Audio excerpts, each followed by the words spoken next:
أشهد أن لا إله إلا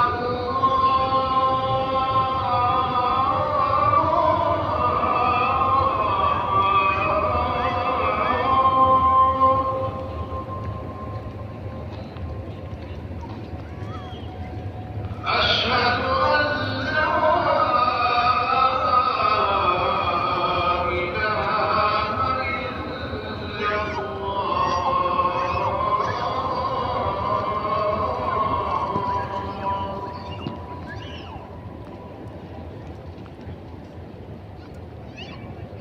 أشهد ايه مردان أن لغات محمدًا رسول الله.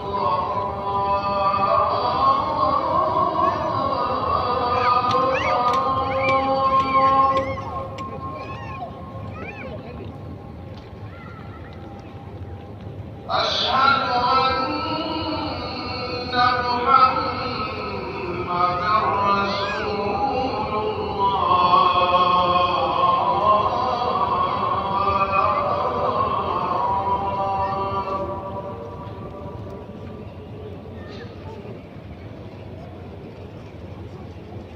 حي على الصلاة.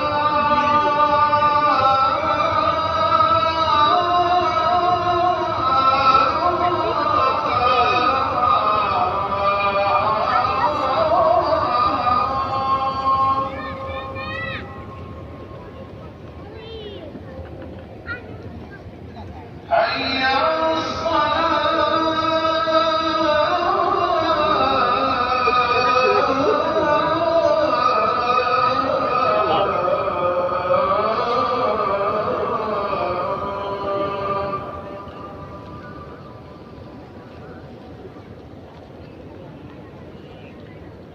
حي على الفلاح.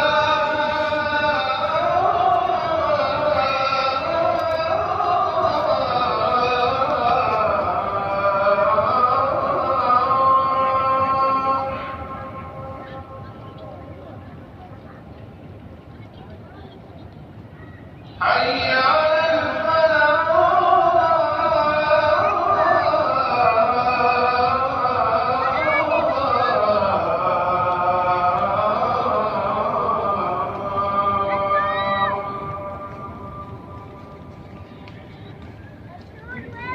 الله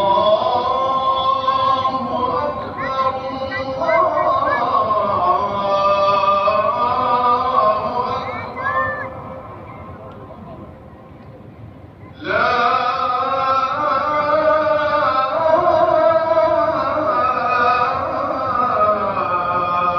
إله إلا الله. اللهم رب هذه الدعوة التامة والصلاة الكاملة آت محمد الوسيلة والفضيلة والدرجة الرفيعة وارزقنا الشفاعة يوم القيامة إنك لا تخلف الميعاد. अस्सलाम वालेकुम रहमतुल्लाहि व बरकातुहू। कारी भाई सब कैसे हैं आप? ठीक ठाक है, खैरियत है?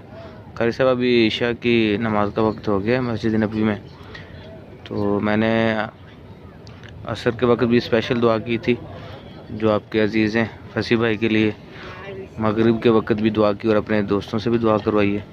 तो अभी जो इंशाल्लाह ईशा की नमाज़ पढ़ के उनके लिए फिर मैं खुसूसी दुआ ख़ुद भी करूँगा और अपने दोस्तों को भी कहता हूँ कि वो भी फसी भाई को सेहत कामला आजिला नसीब अता फरमाए। अल्लाह पाक उनको जल्द से जल्द सेहत दे दे, ठीक कर दे, और उनके जो वालिदैन हैं उनकी वजह से परेशान हैं, अल्लाह पाक उनको भी हौसला दे, हिम्मत दे। तो इंशाल्लाह ये मेरा दिल कह रहा है कि इंशाल्लाह वो बहुत जल्द ठीक हो जाएंगे। मैं उनके लिए दुआ पहले भी कर चुका हूँ, फिर दुआ करता हूँ। तो ये रोज़ा रसूल के बिल्कुल सामने बैठा हूँ मैं, अभी इंशाल्लाह ईशा की नमाज़ पढ़ता हूँ मैं, तो स्पेशल दुआ करूँगा उनके लिए। अल्लाह पाक हर काम कर सकते हैं, अल्लाह पाक के घर में अल्लाह किसी किस्म की कमी नहीं है, अल्लाह पाक के जो घर है ख़जाने से भरे हुए हैं। तो मैं वादा करता हूँ कार सब इंशाल्लाह कि इतने में दिल से दुआ करूँगा कि जो फसी भाई हैं, नन्हे मुन्ने छोटे से फसी भाई, अल्लाह पाक उनको सेहत देंगे, इंशाल्लाह बहुत जल्द ठीक हो जाएंगे। दुआओं में दरख्वास्त रखिएगा कारी साहब, आप भी और मैं भी आपके लिए दुआ करूँगा। अस्सलामु अलैकुम व रहमतुल्लाहि व तआला व बरकातुहू।